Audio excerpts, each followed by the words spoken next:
Coming up on Let's Get to the Points. Tonight, we've got an extra special show for you as we take a deep dive in discussing just where to start with credit card points and miles. So when I first started, I didn't open any personal cards in the last 24 months. But I remember hearing about this rule, and I was very cautious of the cards I was opening. I think points and miles with one person is pretty easy and manageable. But let's say you have a family like mine. Let's say you want to start traveling with your family and you want to travel with children. If business class or first class flights is what you're interested in, like myself, then I'm going to give you a few examples of what you can book and how many points do you actually need to book these. Now, let's get to the points. She loves to pretend being a crazy rich Asian. It's Serena. Sometimes his journey is the destination. It's Miguel. She takes family budget travel to another level. It's Nicole. And he only lies flat over the Atlantic and Pacific Ocean. It's Mitch Shannon. Welcome and thank you for joining us on Let's Get to the Points video and audio podcast, where we bring you the very best in tips and tricks in the world of miles, points, and travel. I'm Mitch Shannon, joined by my co-hosts who love traveling the world with their families using their credit card points and miles. First up, she's the best travel and points miles friend that you could ever have or want. It's Serena. Oh, thanks, Mitch. Hi. Hi, everyone. He's willing to travel anywhere in the world, and he loves doing it in first and business class, of course. It's our Miguel. Hey, what's up? And she loves seeing the world for literally pennies on the dollar using her points and miles. It's our Nicole. Hi, guys. How are you? Please help us out. Click that subscribe button now below to our YouTube channel, Spotify, Apple Podcast, or wherever you watch or listen. Also, give us a like, leave us a comment below, and tell us what you think about our show. Now it's time to do it. Let's get to the points. All right, tonight we've got an extra special show for you as we take a deep dive in discussing just where to start with credit card points and miles. Now, we recently got an email from one of our viewers. Her name's Kay, and she writes to us, "Hey guys, I love your show. I've watched a few episodes now, and I really enjoy hearing you all talk about travel and how you do it with credit cards. But all of this is still somewhat new to me, and to be honest, it's a little bit overwhelming. I'd love it if you all could do a show of where to start and break it all down just a bit for me. How does it work? What cards should I get? What's a good strategy for a family? Tips like that would be so helpful to me, and I'm sure many others. Thank you all so much, and I really love your show."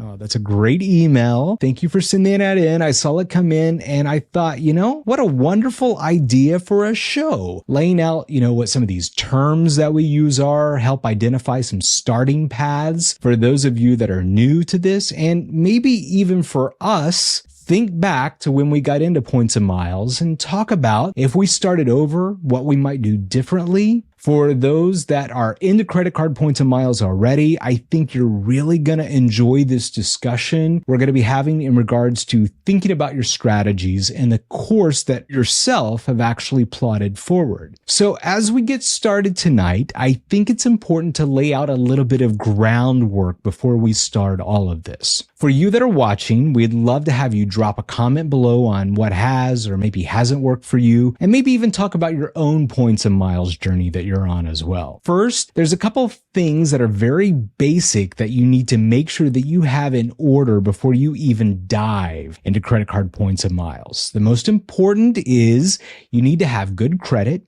Maybe I would even say great credit. Having a good score, very low, if not zero balances on your credit cards that you already have is going to help. You really need to pay off all your bills on time each month in full. And the other thing I'd say is if you're in the market for a new house or other very large purchase, you may want to think about jumping into this after you close on that house. We've bought a new house twice now, and each time we went through the mortgage process, there's been a couple eyebrows raised over the number of credit cards that we had on our credit report. So just something to keep in mind. Another thing to think about too is, do you have the means to meet this minimum spending requirements on all these new cards? cards that you could potentially be getting, because most of these cards require several thousands of dollars to spend in the first 3 months. The other thing is, and we're going to dive into this a little bit later too, is being strategic about the cards that you get and what you're going to redeem the sign-up offers for, or the points that you get from that. Now, guys, is there anything else that I missed or anything that you think is important before we dive into all of this? Mitch, you covered that really well, but the only thing I would add is that you want to have an idea of where you'd like to travel to, something to look forward to, like a goal to have. That way you know which type of points you may want to accrue first. For example, Japan is very popular. Say, you know what, I want to go to Japan with my family. Once you meet that goal, you're going to love it and you're going to just keep going, I think. Okay, Miguel, I agree 1000%. And I think that is a great starting point for us tonight. So I'm going to kick this off with the beginning where I started over 10 years ago in all of this. And I want to give a little context before we start. Since we are what I would call professional level credit card points and miles aficionados, to know that we've been doing this for a while now. So that's very important. In fact, back when I started in this, things were very different than they are today. So a couple of things that have changed that we're going to talk a little bit more about is Chase Bank. And you're going to hear this a lot tonight, their 524 rule. When I started, that wasn't even a thing with Chase. The other thing, American Express, they've always kind of had this lifetime language, meaning, you get a card and then you couldn't get the sign up bonus again for your lifetime. They define lifetime as around 7 years, but now you have to get a very specific order in play to get the cards with American Express, since they've changed the sign-up offer rules. I think the biggest place where I would start is exactly what Miguel just said, and it's exactly what we did. We started by defining our travel goals. We started at a place of figuring out exactly what we wanted and what path we had to take to get there. I remember one night, Paul, my husband and I, sitting down, and we had this very lengthy discussion about how we wanted to approach all this. We both were very green to all the credit card points and miles, but we really laid out a roadmap of what was important to us. And our main objective in all of this was we wanted to fly international carrier airlines first and business class product. That, Miguel, that was our main goal. Like you just mentioned, we had both traveled a lot for work over the years, so the destination wasn't so important to us as was having these airline experiences that would normally cost thousands, if not tens of thousands of dollars. And after we did that, things pretty much just fell into place for us. I remember our very first redemption. It was Korean Air, first class, on their A380. And that plane, you guys, that plane was so cool. They had multiple bars on the plane. It was a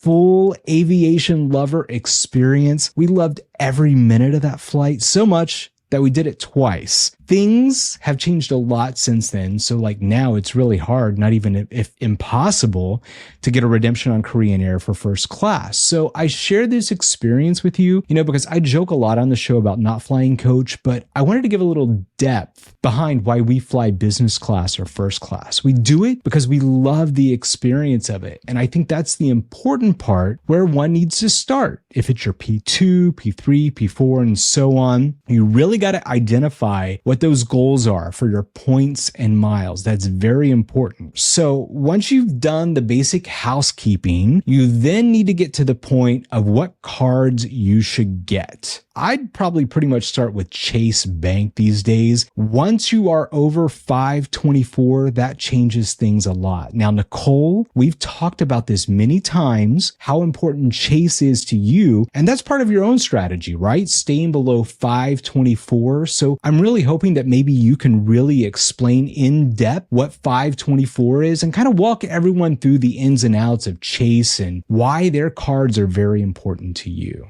So, Mitch, you mentioned player 1, player 2, player 3, and so on. I just want to take the time to explain what that is. So player 1 would be the primary card holder in the household. So for example, everyone here on the screen is a player 1 in their household. Player 2 is usually someone like a spouse, a friend, a parent, or an adult child. And the purpose of a play 2 is to double up the earnings on points and help to maximize your redemption for future travels. An additional player would help to maximize your points earning. Now, if you want to take it to another level, you could add a player 3 and then a player 4. So a player 3 could be a mother-in-law, your mother, a father-in-law, another friend, another adult child, anyone who you want to travel with, who you would like to add to your points earning, what would you say, repertoire, family, household, however you see fit. These are just people who share the same interests as you, would love to travel for nearly free. So you can have as many players as you want. The more the merrier. It just helps you earn more points for a common goal. So I think Chase is a great starting point, as you mentioned, Mitch. Whether some would like to believe or not, I'm held hostage by the 524 rule. So a step I would take when I'm beginning is to probably get your credit report. You can get your credit report from each bureau, I believe, once or twice per year for free. Check your report to see when was the last time you opened a personal credit card. Then you could go on from there. So when I first started, I didn't open any personal cards in the last 24 months. But I remember hearing about this rule and I was very cautious of the cards I was opening. So the 524 rule is an unwritten rule, usually specific to Chase Bank. 524 rule states that Chase will not approve you for any new cards if you have opened 5 or more personal cards in the last 24 months. Now there's a caveat to this rule. Certain business cards and authorized user accounts may count towards your 524 slot. There are many reasons I love Chase, but my main reason for staying hostage/loyal to Chase and their 524 rule is Hyatt. I am a big fan of Chase points because I like to use my Chase points for Hyatt hotel stays. I have elite status with Hyatt because that is our brand of choice when we travel and we spend a lot of nights at Hyatt. I enjoy the benefits of Hyatt and the perks for our family. Some of the benefits of being loyal to a hotel chain include things like free breakfast, possible upgrades in room, better internet, free water. You'd be surprised how much free water is a benefit, especially traveling with a family of 4. Free parking on some paid stays or point stays. And one of the biggest things about Hyatt is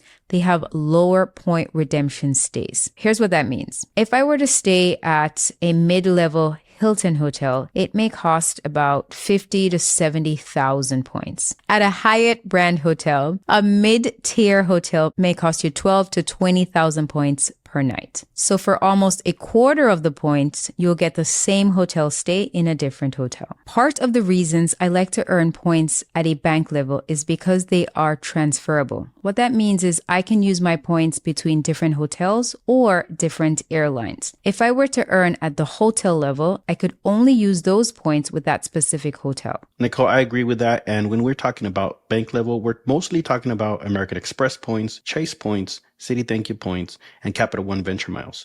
Now, those 4 types of points are the best because they're flexible in the term that you can transfer these out to each individual bank's airline and hotel partners, as opposed to the hotel level or airline level. So if you were to have a Marriott card, you would be earning Marriott points, and you can only use those for Marriott hotel stays. If you're earning American Express points, for example, you could transfer points from American Express into Marriott, and now you could do Marriott stays. But let's say you prefer a Hilton stay, you could transfer those American Express points to Hilton for a Hilton stay. And most of the times transferring these American Express or Chase points to an airline or hotel is going to give you a better value for your points than if you book directly through your bank's travel portal. When you sign up for these credit cards, most of these banks have a travel portal. It's a place where you could redeem your points to purchase travel directly through the bank. Now, this is definitely an option, especially for beginners. Later on, we're going to discuss how if you take your points and move them to either the hotel partners or the airline partners, how you could possibly get a better redemption for your points.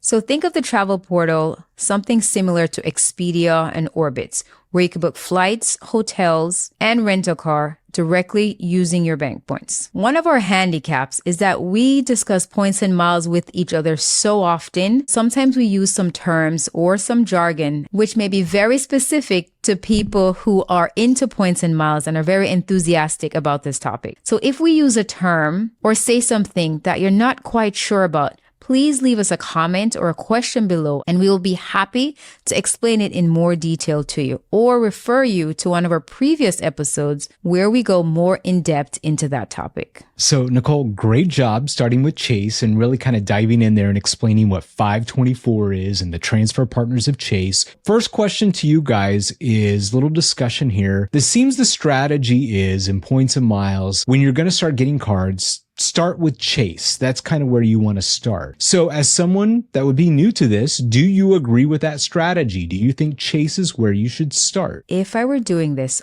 all over again, starting from the beginning, I would start with the Capital One Venture X. Capital One is very sensitive to inquiries, while Chase is not that sensitive, but requires you to stay under 524. So starting out, I would get the Capital One Venture X first, and then continue on with the Chase cards. Nicole, isn't that something you actually did in real life? That was your first card, right? Yes, I started out with the Capital One Venture X, and then about 20 minutes later, started out with a Chase card.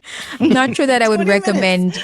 20 minutes later. Not sure that I would recommend opening 2 cards in the same day as a beginner, but I'm just here to tell you my story. I've always thought that if I could only have one card, I would go with the Venture X as well. But this one comes with a $395 annual fee, which is a tough pill to swallow for a lot of people, especially as they're starting into this hobby of credit card points and miles for traveling. If that is too much, and even though the benefits do outweigh, in our opinion, the annual fee, there is also a Capital One Venture card that you can start out with. That one comes with a $95 annual fee and is a little bit more manageable. Yeah, I think this credit card journey is very personalized. And the reason I went with the Venture X, even though it had a steep fee, is, you guys don't know this, but the lounge is what got me first. That's why I started to lounges.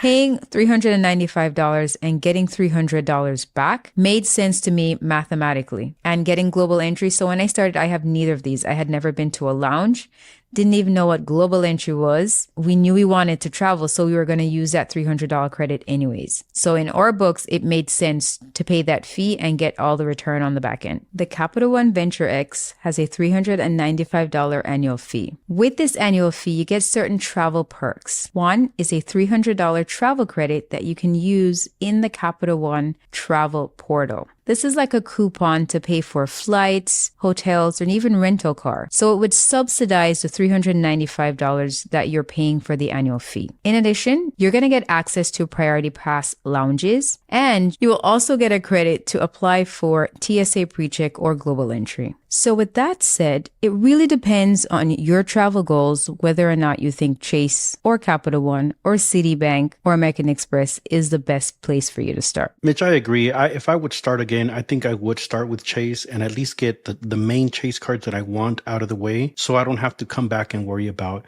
how many cards have I opened in the past 24 months. So, I definitely start with the Chase Sapphire Preferred. That's typically seen as, one of the best starter cards in this, because there's a lot of flexibility in using the points, whether it be through their travel portal, which is probably the easiest way for you to redeem points for a trip, or whether you transfer to Hyatt and other hotels or other airlines. And I think the $95 annual fee that it comes with is pretty manageable. Now, the standard welcome offer or a sign-up bonus that the bank offers you to sign up for this card starts at 60,000 points, which is easily at least worth $750. So you do get that $95 back by using the points for travel. It does come with some travel benefits. It does come with rental car insurance. So if you pay for a rental car using this card, you can decline their collision damage waiver, which is going to save you $15, $20 a day when you rent a car. It does come with delayed baggage insurance, delayed trip or canceled trip protection, which means if your airline cancels or delays a trip, you can get reimbursed by the credit card. The delayed baggage means if your bag is delayed more than 12 hours or overnight, you also get reimbursed for any expenses that come out of pocket. So it does come with some decent travel perks as well. Now, for you to be eligible to receive a welcome offer, the 60,000 points, you do have to meet the minimum spending requirement. So when you get the card, you usually have about 3 months to meet this spending requirement. And with the Chase Sapphire Preferred, they want you to spend $4,000 in the first 3 months. If you're able to meet the minimum spending requirement of $4,000 in 3 months, then that's when you're going to be eligible to get the sign-up bonus, which can easily offset that $95 annual fee. Miguel, I agree. This is a great starter travel card. And when the minimum spend requirement is $4,000 in 3 months, it doesn't mean spend frivolously. What you would be doing is you would be opening this credit card and using it toward spend you would normally be doing on a day-to-day basis. It could be groceries, gas in your car, stuff for your house, normal household living day-to-day expenses. And for a typical average American household,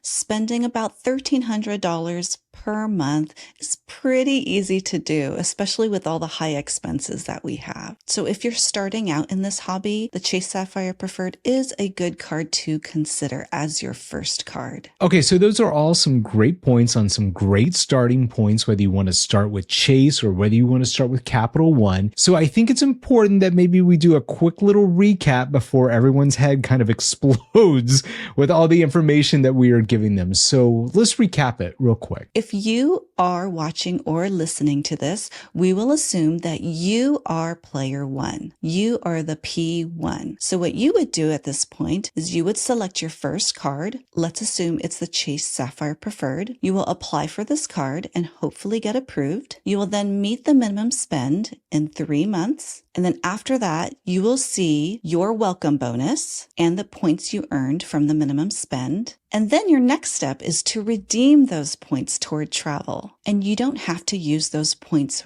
right away. You can save them for later. In the meantime, you can keep using that card toward your everyday expenses, or you can think about getting other cards. And as you keep using your card, those points that you're accruing will be added to your existing balance. And the goal is to accumulate a stash of points that you can use toward travel. And if you have a family like mine, you can keep accruing so that you can eventually redeem your points for a family vacation. Okay, so far we've talked about a good starting place, making sure that you have good credit. We've kind of directed you down the path of where to start with which cards you should get. And what's important is when you watch our show, you're getting 4 different perspectives of how all of this works. There's my perspective, Miguel, Nicole, and there's Serena's perspective as well. And she kind of comes from a family background of doing points and miles. And I think a lot of people that watch and listen to our show might find that most interesting because a lot of people got families. Yes, Mitch, we all have families. So I'm going to be discussing family travel with points and miles. So you who are watching or listening, you are player one, you are P1. I think points and miles with one person is pretty easy and manageable. If you have a player two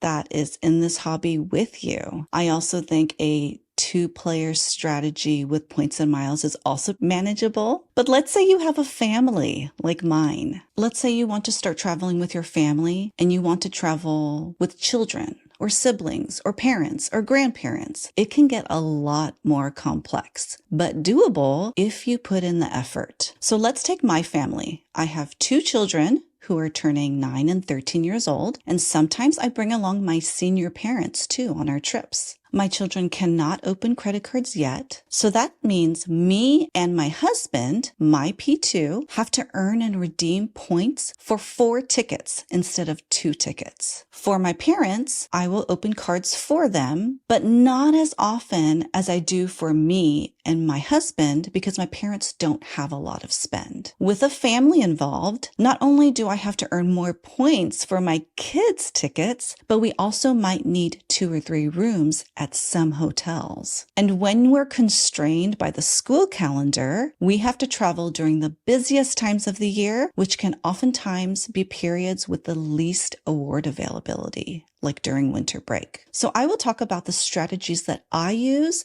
to manage points and miles travel with 4 people or more. So number 1, earning points. I need a lot more points and miles to travel with my family, especially if I want to fly in business class. We do not fly in business class all of the time, but when we travel internationally, I prefer to be in a lie flat seat. A business class award ticket can cost more points and miles, and so I need to accumulate more. I believe that the fastest way to earn points as miles is with credit card sign-up bonuses. And this is the reason why I'm always working on a sign-up bonus. When I'm almost done meeting the minimum spend requirement on a card, I'm already thinking about my next card and how I'm going to meet that minimum spend. It will either be a card for me or my husband, who is my player 2, or my mom, who is my player 3, or my dad, who is my player 4. Now, I understand that not everyone wants to open a ton of credit cards. There are also other ways you can earn points and miles, and I'll talk about a few here.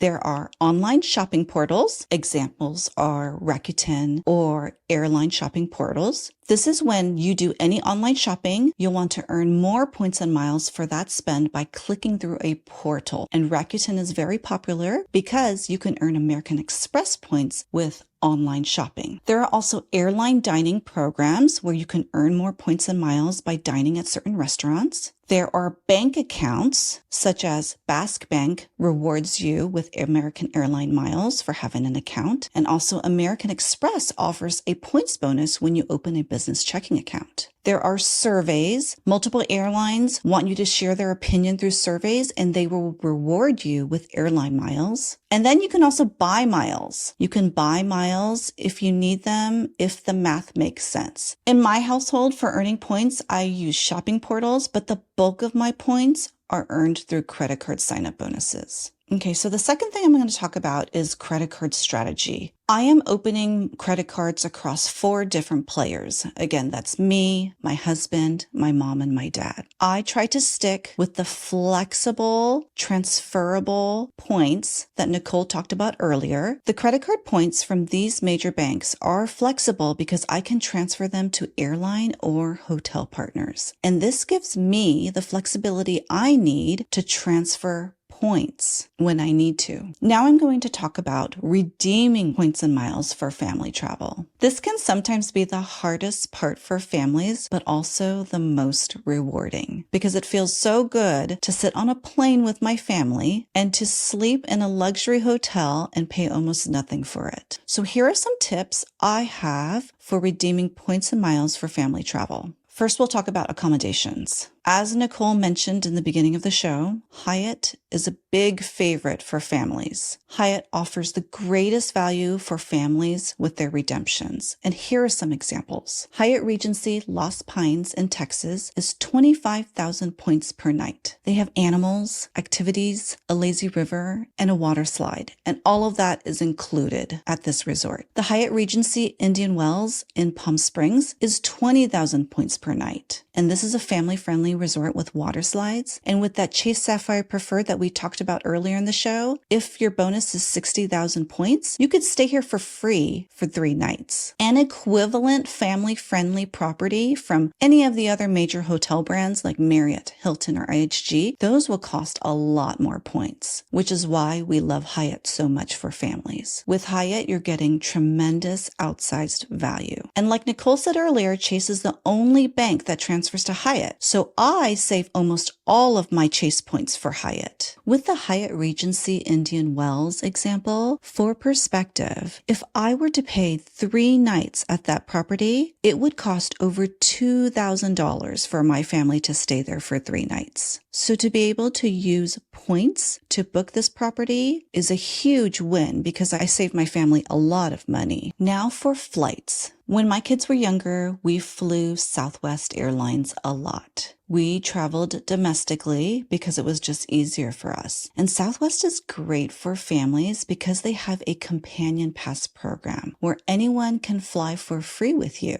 We have a Southwest companion pass guide, and a link to that will be in the show notes. This is a free resource for you to learn about the Southwest Companion Pass and how to get it. You can book Southwest by accumulating their points with their various credit cards. You can also book Southwest through the Chase portal, which can be a good value if you have certain cards like the Chase Sapphire Preferred. When you book through the portal with Chase points, it's easy to do, and you'll also earn Southwest points on those tickets. And you'll also want to remember to sign up your kids for airline loyalty accounts like Southwest so they can earn points too. Southwest might be a good program to start off with for families because it's very easy to use and family friendly. So as my kids got older, we were ready to explore more internationally. This is where the desire for business class seats comes in. But finding award availability for business class can be tough. Here are some ideas that can help. The first is alerts. We use a lot of tools to find award availability, and we talk about these tools frequently on our show in other episodes. If you want to learn more about these tools like Seats.aero and others, you could look at some of our other episodes. As a starting point for looking for award availability for families, I also like to look at airlines that tend to have a larger number of award seats available. These tend to be Air France and KLM, Emirates, and Singapore Airlines. Fortunately, all the major bank programs that we discussed earlier transfer to these airlines that I mentioned. A good goal is to accumulate as many flexible points as you can so you can transfer to these partners when availability shows up. Another tip for award availability is timing. I find it best to have the points and miles you need already accumulated and ready to go a year in advance of when you want to go. For example, if you want to go to Japan next summer, I recommend having the points you need by this summer so that you'll be ready to book when the award availability opens up. This takes some planning, and you'll need to map out which cards you need to get and when to get them. Another tip for award availability is family pooling. Many airlines allow families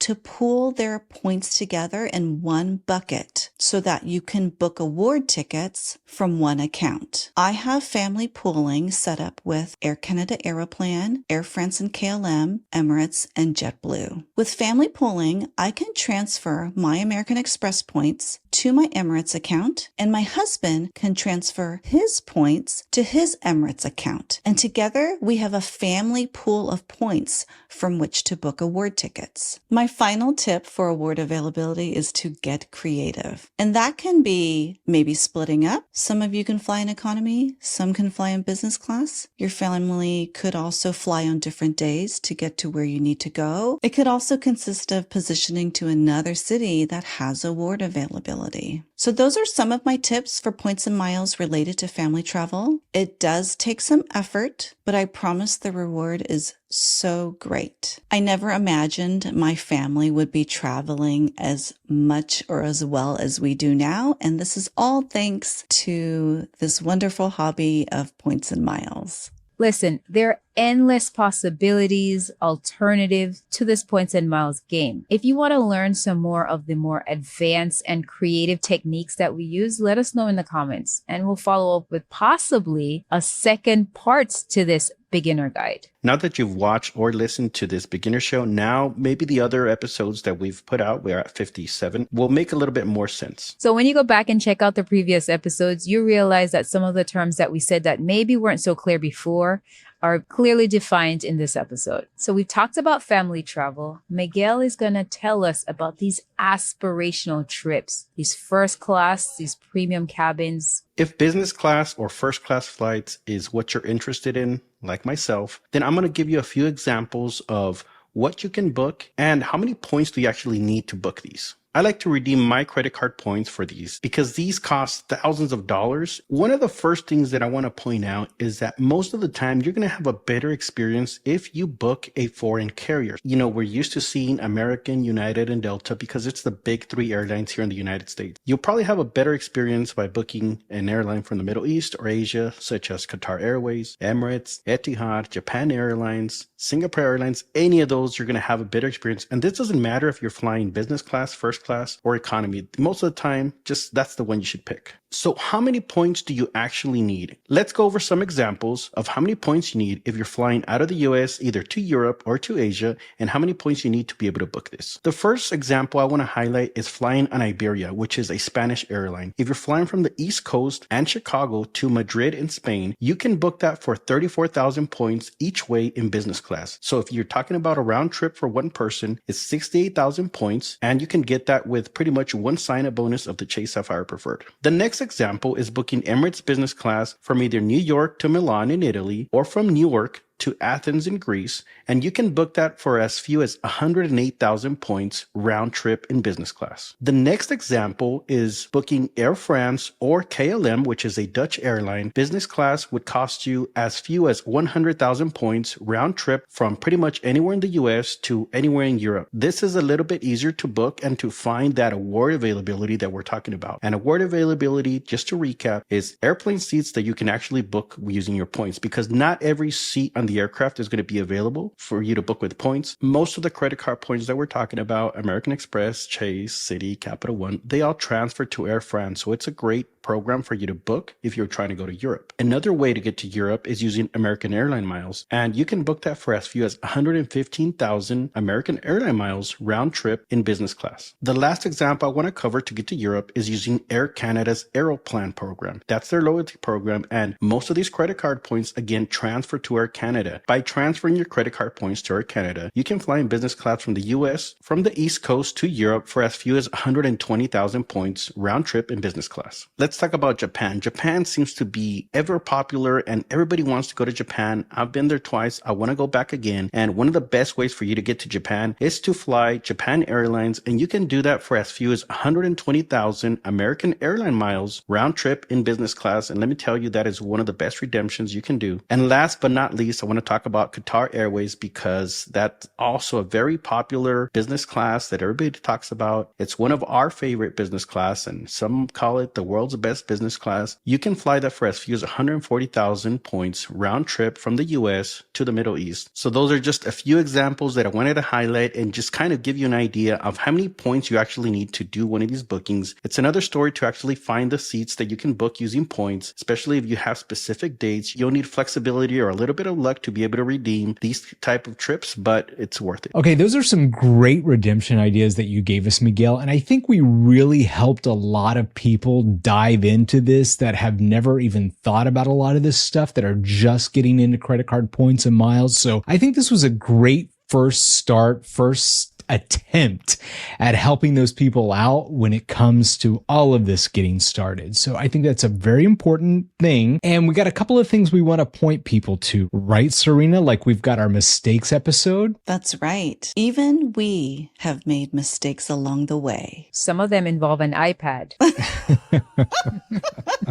Everyone's points journey is different. If you are in this hobby long enough, you will have mistakes along the way. Even the most experienced points enthusiasts will have mistakes. And we talked about all of our mistakes in episode 50. And so if you want to hear or watch more of that, please tune in to episode 50 so you can learn from our mistakes. It was a great episode and it's really worth a watch. And Miguel's pointing to the link right there. So there's the link. No reason not to watch it. All right. Before we move on and wrap this up, I want to kind of go around our virtual room here and ask a final question of you all, maybe as a jumping off point to maybe a part 2 video that we could maybe do. So let's say that I could wave a magic wand, and I got my magic wand right here. It's my Insta360 camera. I'm gonna wave the magic wand and I could restart this entire points and miles adventure from scratch for you guys. But here's the thing. You get to keep all your knowledge and everything that you've learned to this point. So the question is, would you do anything differently, or what would you start the same exact way over? I would say instead of applying for the Chase Freedom Flex card, I would have applied for the Amex Gold card. And that I would have gotten that before I got the Amex Platinum. So I could have gotten the bonus on both of those cards and still get extra points for buying groceries. How about you, Serena? What would you have done differently?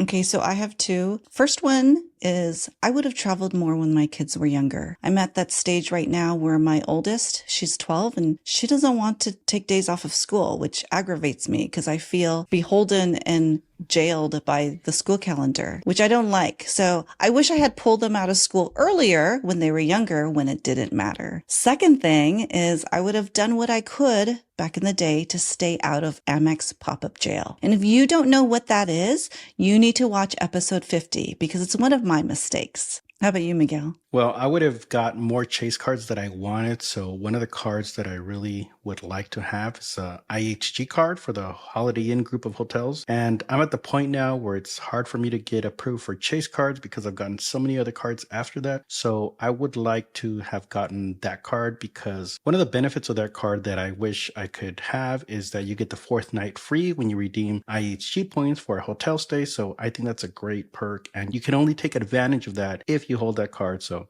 I just wish I had that card. What about you, Mitch? First, knowing what I know now, I'm so happy that we started flying the premium airline products of business and first class, because some of those don't even exist anymore. So some of those experiences that we had, you can't even have today because those are memories. You know, Nicole, you say this a lot. Those memories live rent free in my head, and having those moments and memories are what I really cherish about my relationship with my P2. As to what I would do differently, I'm not sure if I would be as brazen as I used to be. I think if I was going to start all over again, I'd even more strategically really map out or plan the road of where we want to take. And, you know, like I said before, I'd start with the chase cards, just like you, Miguel, start ticking those off and just start getting those. And then I'd just blow the doors off and get all the other cards on one. We know you know how to blow the door off. And live high on the hog. That's right. And I'd even consider getting the A&A card too. And, you know, that's an inside joke if you watch this show. So that's on my short list. To each their own. And as you start your journey through points and miles and credit cards, just find a place and start. You know, Serena, you talk about this as well. There's no bad redemptions. There's nothing like that at all. So wherever you're doing, just continue to do it and just start. Just dive in and do it. Hope you like this episode tonight, and I hope it gives you a little bit of a starting place somewhere to go. All right, so hopefully we'll have a part 2 soon, but no promises on that. Okay, so this episode was back to basics for a true beginner. If you are looking for a part 2 where we reveal more of our tips for earning and redeeming points and miles, please let us know in the comments if you are interested in a part 2. All right, thanks, Serena. That's it for now. I want to thank all of our hosts. It's Serena. Bye, everyone. Thank you, Miguel. Later. And we'll see you next week, Nicole. See you guys next week from a different location. And I'm Mitch Shannon. You can find out more about us at our website, letsgettothepoints.com. And we'll see you here next Friday. Thanks for watching and listening.